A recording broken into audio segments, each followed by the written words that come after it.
விருதுநகர்னாலே வெயில் அடிக்கிற வானம் பார்த்த பூமி.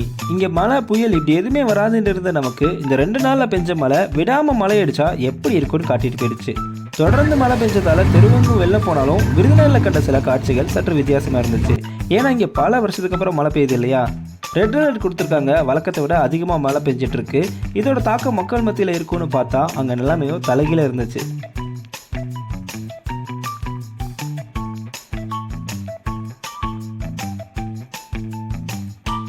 நாட்கள் விடாம பெஞ்ச மழையின் காரணமா விருதுநகருடைய சில பகுதிகளில் பல வருஷத்துக்கு அப்புறம் வெள்ளப்பெருக்கு ஏற்பட்டது. இதனால பொதுமக்கள் மழையையும் வெள்ளத்தையும் அங்கிருந்தபடி ரசிச்சிட்டு இருந்தாங்க. கௌசிகா ஆற்றில் ஏற்பட்ட வெள்ளப்பெருக்கு காரணமா வெள்ள நீர் அதோட ரயில்வே மேம்பாலத்தை தொட்டபடி போயிட்டு இருந்தது. பல வருஷத்துக்கு அப்புறம் ஏற்பட்ட இந்த வெள்ளப்பெருக்கை பார்க்கறதுக்கு ரயில்வே மேம்பாலத்துக்கு நிறைய பேர் வந்துருந்தாங்க.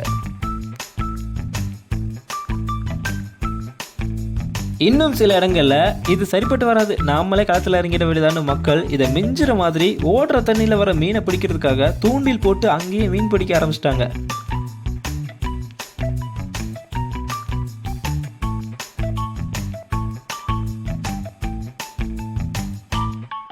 என்ன மீன் சொல்லுவோம்? விரால் குட்டி.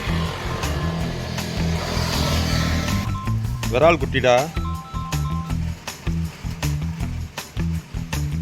கனமழை காரணமா தெருக்கல்ல தண்ணி தேங்கி நிற்க விடாம பெஞ்ச அந்த மழையிலையும் தேங்கிய தண்ணீரை நகராட்சி ஊழியர்கள் அகற்றக்கூடிய காட்சியும் பார்க்க முடிஞ்சுது. இப்படி மழை பெய்யறதும் தண்ணி நிற்கிறதும் அதை அப்புறப்படுத்துறதும் இதெல்லாம் நமக்கு புதுசா இருக்குல்லன்ற மாதிரி தான் எல்லாரும் அங்க பார்த்தாங்க.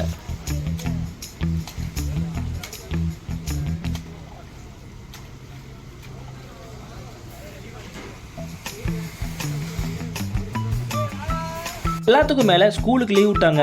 இன்னைக்கு இருக்க குழந்தைங்க பற்றி சொல்லவா வேணும்.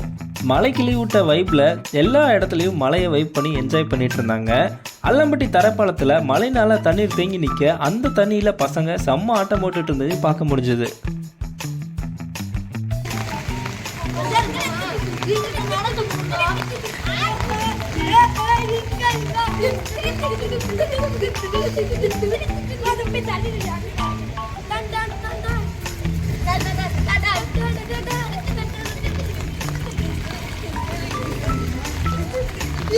We are going to